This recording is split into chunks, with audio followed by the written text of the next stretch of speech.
Okay, so today we're diving into something pretty interesting. It's shrouded in a bit of mystery, even among those in the know. Uh, Disciplined Agile.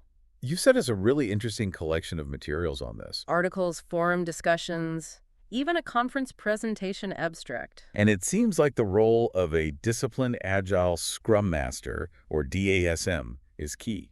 It is. It's a bit like stepping into a secret society. Where everyone's speaking in code.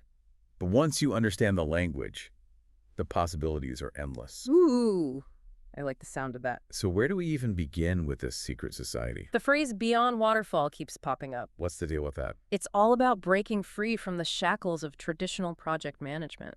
You know, those rigid linear approaches that feel like trying to fit a square peg into a round hole? Been there, done that, have the metaphorical t-shirt. Exactly. Disciplined Agile, or DA, as those in the know call it, says we can do better. It takes the best bits of agile, lean, even traditional methods. And blends them into a more fluid, adaptable way of working. So instead of feeling trapped by one rigid method, you're saying DA is more like having options. Precisely. It's about choosing the right tool for the job. For your specific project and team. And that's where our mysterious DSM comes in. They're the ones who help navigate this world of options.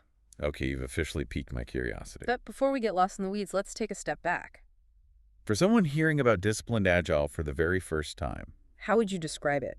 And the role of this DSM character? imagine a seasoned explorer. They've got maps, compasses, maybe even a grappling hook for those tricky situations. I'm picturing a very stylish explorer, Hmm. maybe with a cool hat. Now, this explorer Has been through through- all sorts of project management terrains They understand the pitfalls, the shortcuts. and how to adapt when the unexpected happens, which it always does. So they're not just guiding the team. They're equipping them to handle anything. Exactly. They're mentors, coaches, and strategists all rolled into one. They empower their teams to navigate complexity.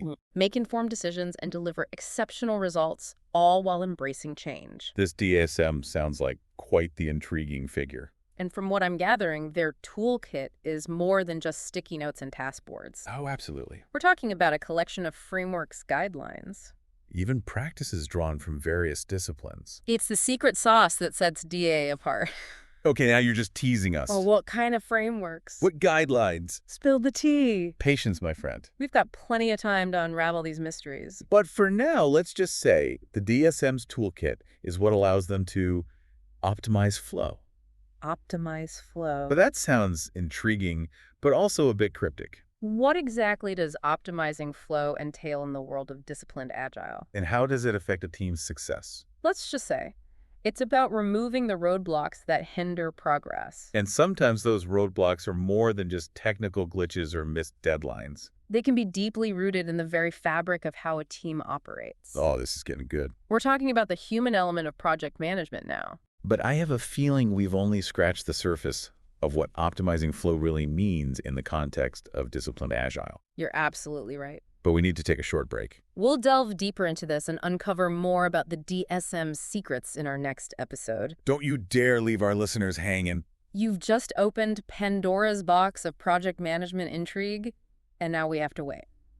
I promise it'll be worth the wait. All right, so we're back and ready to journey further into the mysterious world of Disciplined Agile. Before the break, you mentioned optimizing flow.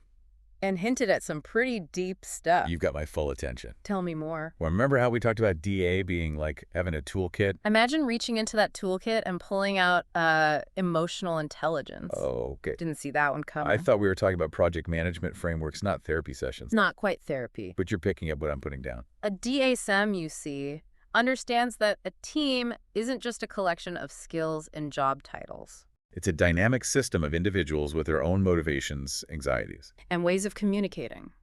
So how does a DSM actually use emotional intelligence in a practical sense? Is this about giving pep talks and handing out stress balls? It can be more subtle than that. Think about those ceremonies we mentioned earlier. A DSM with high emotional intelligence can read the room during a daily stand-up Sense when someone's holding back. and gently guide the conversation to uncover hidden roadblocks.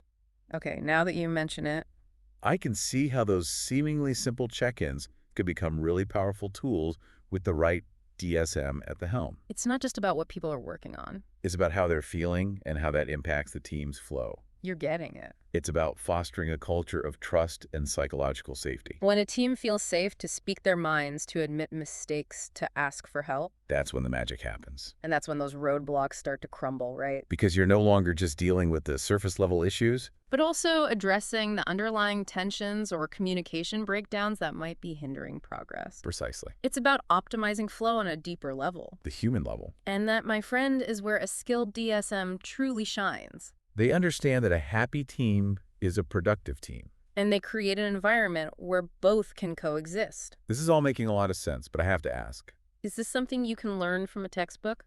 Can you train someone to be this emotionally intelligent DASM superhero? That's the million-dollar question, isn't it? Some individuals are naturally gifted in this area. But I firmly believe that emotional intelligence can be developed and honed just like any other skill. So we're not just talking about innate talent. This is about conscious effort, self-awareness. And a willingness to grow. Absolutely. And it's not just about the DSM themselves. A skilled DSM will also help their team members develop their own emotional intelligence. Fostering a more empathetic and collaborative work environment. That sounds like a pretty transformative approach to project management. But we've been circling around this DASM toolkit for a while now. Are you finally ready to lift the veil of secrecy? All right. You've earned a peek inside. One of the core elements of this toolkit And perhaps the most intriguing is the emphasis on, well, let's just call them guiding principles for now. guiding principles. You're killing me with the suspense. What kind of guiding principles are we talking about here? And how do they actually translate into real-world action? Let's just say these principles are like a secret code that unlocks the true potential of disciplined agile. But unveiling their secrets. Well, that's a story for another time, You're absolutely ruthless. leaving us on a cliffhanger like that. I guess we'll have to wait for the next episode to crack the code of Disciplined Agile's guiding principles. Okay, so we left off with guiding principles, and you said we were going to talk about them now. Yes, guiding principles. These principles aren't really about, dictating specific actions. They're more like lenses, I think, Okay. that a DSM views the world of work through. So it's less about do this, don't do that, and more about like shifting your perspective. Exactly. One of the most fundamental principles is the idea of delighting customers. Well, yeah, I mean, that makes sense. Happy customers are good for business, but How is that a guiding principle for a DISM? isn't that like everyone's job? Yeah, it's true. Everyone plays a role in customer satisfaction. But the DISM, through this disciplined agile lens, Sees their role as maximizing the team's ability to deliver that delight. so it's about removing obstacles, fostering collaboration, all those things we've been talking about. But with the laser focus on the customer experience, You've got it. and here's where it gets really interesting. Oh, no, come on. Don't leave me hanging. You can't just say that and then not tell me. Well, we've come to the end of our deep dive today. But there's more to this, right?